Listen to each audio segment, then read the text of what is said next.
Hello everyone, this is Neha Goel and welcome to my channel JRF Prep Academy। मैं अपने channel पर net JRF की preparation कराती हूँ और मैं पेपर 2 एजुकेशन के लिए जो है पढ़ाती हूँ। तो आप लोग जो भी नए हैं वो चैनल को सब्सक्राइब कर लें और वीडियो को लाइक करना और शेयर करना ना भूलें।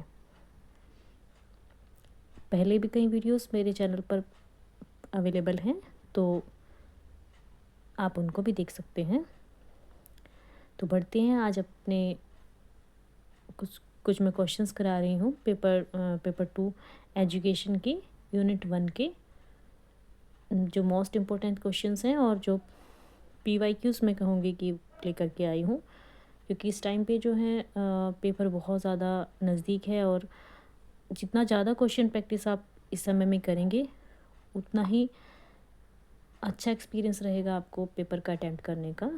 बिकॉज़ ये टाइम थ्योरी पढ़ने का नहीं है, ये टाइम है ज़्यादा से ज़्यादा क्वेश्चन प्रैक्टिस करने का। अपने कॉन्सेप्ट क्लैरिटी अच्छे से कीजिए और उसके बाद जो है अपने प्रैक्टिस क्वेश्चन करिए। जितने ज़्यादा आप प्रैक्टिस करेंगे क्वेश्चंस को उतना ज़्यादा आपको जो है टाइम मैनेजमेंट में और पेपर को टाइमली कंप्लीट करने में हेल्प मिलने वाली है। तो पेपर 2 एजुकेशन का यूनिट 1 एजुकेशनल स्टडीज़, उसके मैं कुछ क्वेश्चंस लेकर के आई हूँ। तो आइए स्टार्ट कर लेते हैं। क्वेश्चन 1 है हमारा, who wrote the book titled education as the practice of freedom.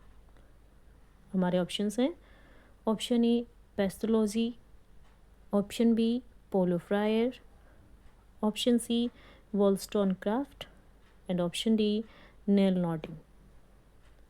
तो ऑप्शन 2 हमारा इसमें करेक्ट हो जाएगा। पोलो फ्रायर जी ने ये बुक जो है लिखी थी और ये जो पोलो फ्रायर हैं ये ब्राज़ीलियन थे और इनका जो बर्थ ईयर है वो आप नोट कर लीजिए।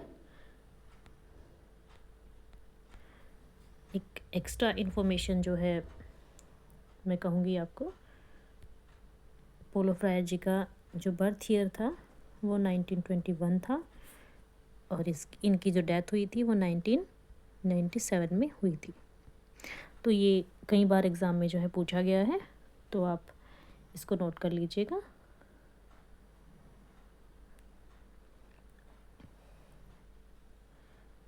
तो अब चलते हैं नेक्स्ट क्वेश्चन पर, और ये ब्राज़ील के थे। पोलो फ्रायर जो हैं वह हमारे ब्राज़ील के थे। ये जो हाईलाइट हो रखा है ना, तो ये क्वेश्चन का आंसर नहीं है, वो मुझसे PDF बनाते हुए थोड़ी मिस्टेक हो गई होगी। सो आप थोड़ा अंडरस्टैंड करिएगा प्लीज़ और अवॉइड करिएगा मेरी मिस्टेक्स को। आइए बढ़ते हैं अपने नेक्स्ट क्वेश्चन की तरफ। क्वेश्चन 2 है हमारा, विच magazine was published by Swami Vivekananda. हमारे ऑप्शंस हैं, ऑप्शन ए तत्वबोधिनी पत्रिका मैगज़ीन, जिसको हम पत्रिका कहते हैं, स्वामी विवेकानंद ने कौन सी पत्रिका प्रकाशित की थी। तो चाहे हिंदी में पढ़ लीजिए और चाहे इंग्लिश में पढ़ लीजिए, बात एक ही है, पत्रिका के नाम दोनों में ही एक ही तरह से दिए हुए हैं। तत्वबोधिनी पत्रिका, प्रबुद्ध भारत, हरिजन पत्रिका और वन गॉड। तो इसमें जो ऑप्शन बी है प्रबुद्ध भारत, ये करेक्ट हो जाएगा, क्योंकि स्वामी विवेकानंद जी ने अपनी पत्रिका, जिसको टैबलॉइड भी कहा जाता है, ये प्रबुद्ध भारत जो है पब्लिश की थी। और ये जो हरिजन पत्रिका है, ये हरिजन पत्रिका जो है ये हरिजन पत्रिका महात्मा गांधी जी की थी।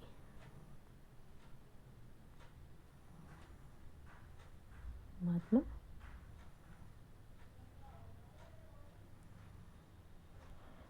गांधी जी की थी।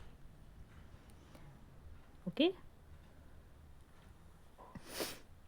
तो चलिए चलते हैं नेक्स्ट क्वेश्चन की तरफ।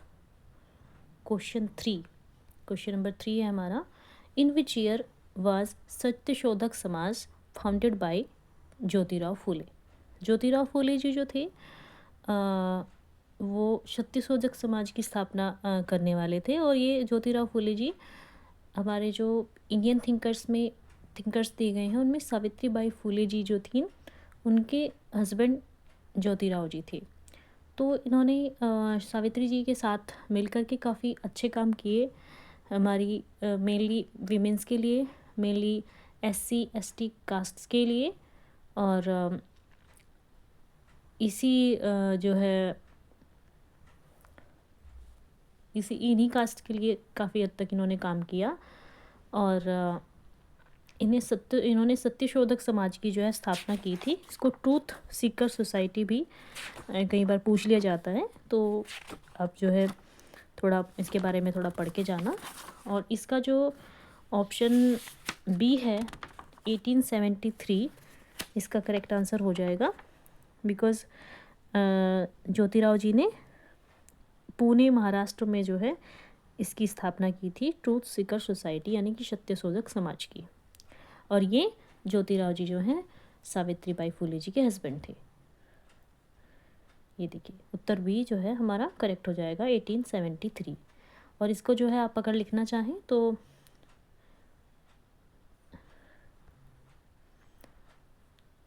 पुणे महाराष्ट्र भी लिख लीजिए आप, पुणे महाराष्ट्र में जो है इन्होंने स्थापना की थी।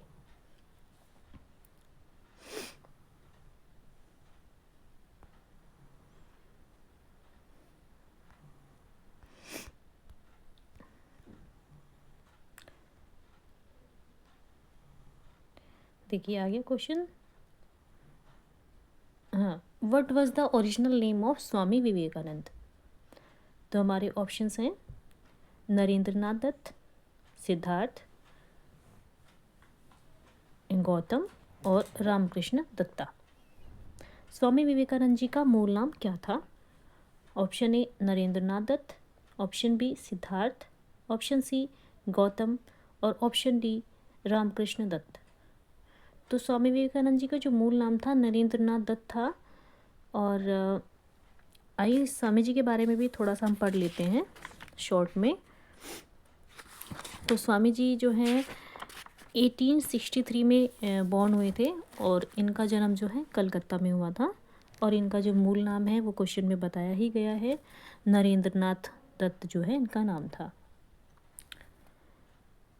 इनकी 38 एज में जो है डेथ हो गई थी। और मैन मेकिंग एजुकेशन इनका जो मेन जो फोकस था वो मैन मेकिंग एजुकेशन था। न्यू प्रैक्टिकल वेदांता इन्होंने कॉन्सेप्ट दिया था। यूनिटी की बात ये करते थे। और yoga and Vedanta both philosophies को ये फॉलो करते थे। इनके जो गुरु थे वो थे रामकृष्ण परमहंस। और काफ़ी सारी बुक्स इन्होंने जो है लिखी थी, कर्मयोग, राजयोग, भक्ति योग, ठीक है। तो काफ़ी सारी चीज़ें हैं इनमें पढ़ने के लिए, कभी डिटेल में इनको पढ़ेंगे। अभी जो मेन चीज़ें थी मैंने एग्ज़ाम पॉइंट ऑफ व्यू से आपको बता दी हैं, आप इनको नोट कर लीजिएगा। सर्विस ऑफ मैनकाइंड इनका जो एक कीवर्ड है वो आप लिख लीजिए।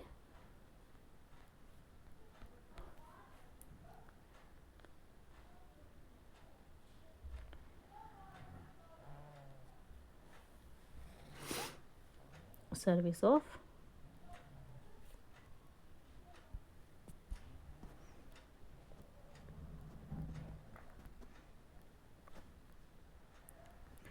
Mankind, okay.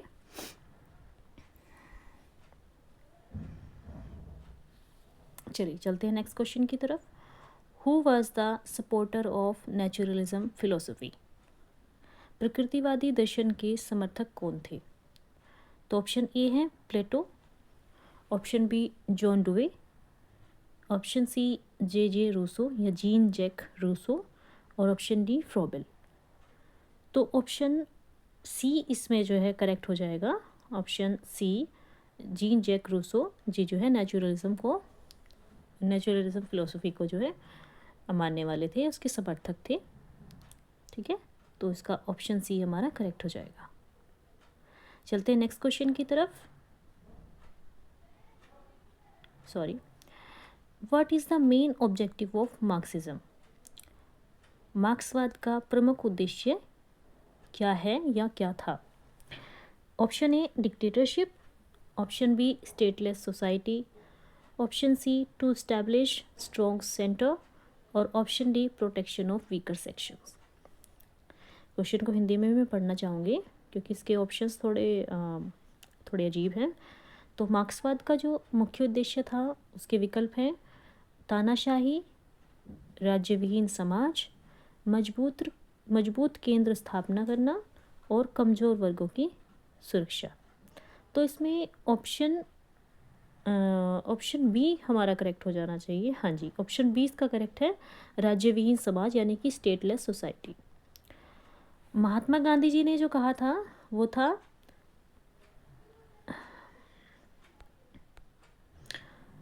महात्मा गांधी जी ने कास्टलेस सोसाइटी की बात की थी। ये था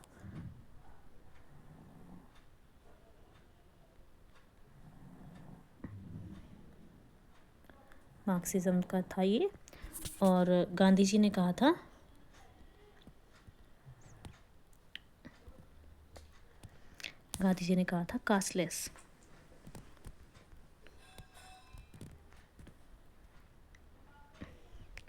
कास्टलेस सोसाइटी।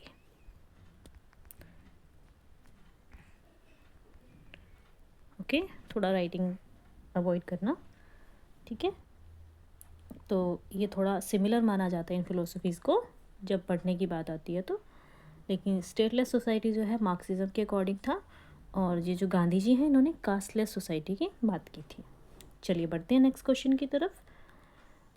क्वेश्चन नंबर 7 है हमारा, the book Satyarth Prakash was written by, option है हमारे option A Mahatma Gandhi ji, option B Shri Aurobindo, option C Swami Dayanand और ऑप्शन डी स्वामी विवेकानंद। तो ऑप्शंस आप क्वेश्चन का आंसर आपको दिख ही गया है। तो सत्यार्थ प्रकाश जो बुक है वो स्वामी दयानंद सरस्वती जी ने लिखी थी। ये फैक्ट हैं, एक तरह से याद रखने वाली चीज़ें हैं, तो जितना ज़्यादा जो है आप इनको रिवाइज़ करेंगे उतना ज़्यादा आपको याद होता जाएगा। चलिए बढ़ते हैं नेक्स्ट क्वेश्चन की तरफ। आई होप क्वेश्चन आप देख पा रहे हैं। क्वेश्चन 8 है हमारा, the central concept of dignity of labour in education is the prime characteristics of. शिक्षा में श्रम की गरिमा की केंद्रीय अवधारणा डैश की प्रमुख विशेषता है। शिक्षा में श्रम की गरिमा की केंद्रीय अवधारणा डैश की मुख्य विशेषता है। तो इसमें ऑप्शंस दिए गए हैं डेमोक्रेसी, कम्युनिज्म, डिक्टेटरशिप और मोनार्की। लोकतंत्र, साम्यवाद, तानाशाही और राजशाही। तो इसमें ऑप्शन ए जो है करेक्ट हो जाएगा, डेमोक्रेसी।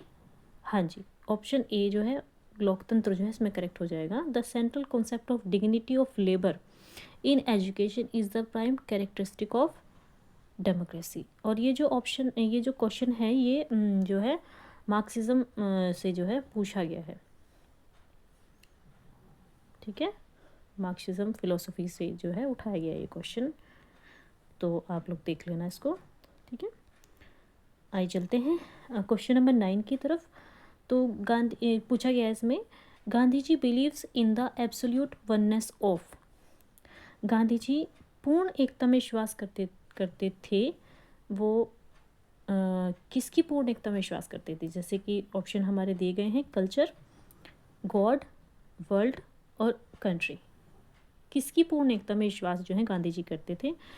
और इसका जो ऑप्शन बी है, इसका जो गॉड की एक एब्सोल्यूट वननेस ऑफ गॉड में जो है गांधी जी विश्वास करते थे, तो ऑप्शन बी जो है इसका करेक्ट हो जाएगा। देखिए ऑप्शन बी करेक्ट है इसका, भगवान की एकता में विश्वास करते थे, पूर्ण एकता में विश्वास करते थे Gandhi ji.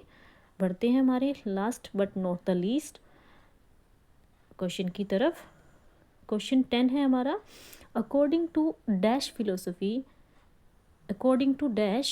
Philosophy is a logical inquiry into a nature of reality. Dash के अनुसार दर्शन शास्त्र वास्तविकता की प्रकृति की जांच है, तार्किक जांच है। तो ऑप्शन ए है हमारा Jiddu Krishnamurti ji, option B doctor Sarvepalli Radhakrishnan ji, option C Shri Aurobindo ji, और ऑप्शन डी महात्मा गांधी जी। तो इसमें option B doctor Sarvepalli Radhakrishnan ji जो है हमारा जो 10th क्वेश्चन है इसके करेक्ट आंसर है। डॉक्टर सर्वपल्ली राधाकृष्णन जी के अनुसार दर्शन शास्त्र वास्तविकता की प्रकृति की तार्किक जांच है। तो ये थी अब आज हमारा छोटा सा सेशन। ठीक है, और क्वेश्चंस नहीं है, मैं 10 ही क्वेश्चंस लेकर के आई थी क्योंकि फिर वीडियो ज़्यादा लंबा हो जाता है। तो ये मोस्ट इम्पॉर्टेंट क्वेश्चंस मैं कहूँगी आपको हैं एग्ज़ाम पॉइंट ऑफ व्यू से।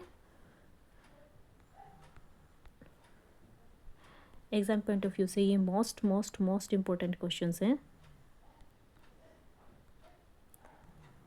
और आप लोग जो है जितना रिवीजन करेंगे इस टाइम पर उतना अच्छा होगा।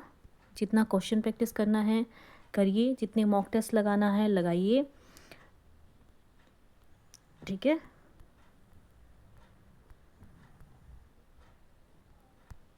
मोस्ट इम्पॉर्टेंट क्वेश्चंस हैं ये। ओके,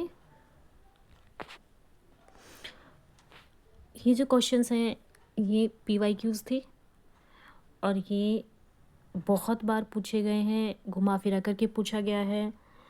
इनको ऑप्शंस को कभी क्वेश्चन में दे दिया जाता है, कभी कुछ ऑप्शंस को हमारे क्वेश्चन में रख दिया जाता है, कभी ऑप्शंस को ऑप्शंस में दे दिया जाता है। तो घुमा फिरा कर ये जो चीज़ें हैं पूछी जाती हैं हमेशा। तो किसी ना किसी तरीके से ये क्वेश्चन आपको मिलने ही मिलने वाले हैं, मेरा प्रॉमिस है आप लोगों से। किसी भी वे में पूछें, वो आपको मैचिंग में पूछें, आपको ऐसे डैश करके पूछें जैसे लास्ट वाला क्वेश्चन था, इस तरह करके पूछें, या ऑप्शन को घुमा फिरा करके पूछें, तो किसी भी तरह से वो पूछ सकते हैं। और जितना मेरा एनालिसिस है अभी जो है आपका ये जो असर्शन एंड रीज़न वाले क्वेश्चंस हैं वो कम पूछे जा रहे हैं और पेपर जो है सब्जेक्टिव काफ़ी बनाया जा रहा है। तो अकॉर्डिंग टू मी तो आपको जितने ज़्यादा क्वेश्चन आप प्रैक्टिस करेंगे, और ये क्वेश्चन प्रैक्टिस का ही टाइम है, ये थ्योरी पढ़ने का टाइम बिल्कुल नहीं है। ठीक है, जितने ज़्यादा क्वेश्चन प्रैक्टिस आप करेंगे उतना ज़्यादा आपको जो है टाइम मैनेजमेंट में और आपको टाइमली अपना पेपर कंप्लीट करने में हेल्प मिलने वाली है। तो अपना जो है ये जो मैंने कुछ चीज़ें हैं आपको नोट कराई हैं, ये अपना आप जो है नोट कर लीजिएगा। ठीक है, और चलिए तो फिर मिलते हैं नेक्स्ट वीडियो में। Thank you for watching, keep learning, keep sharing, all the very best. Thank you.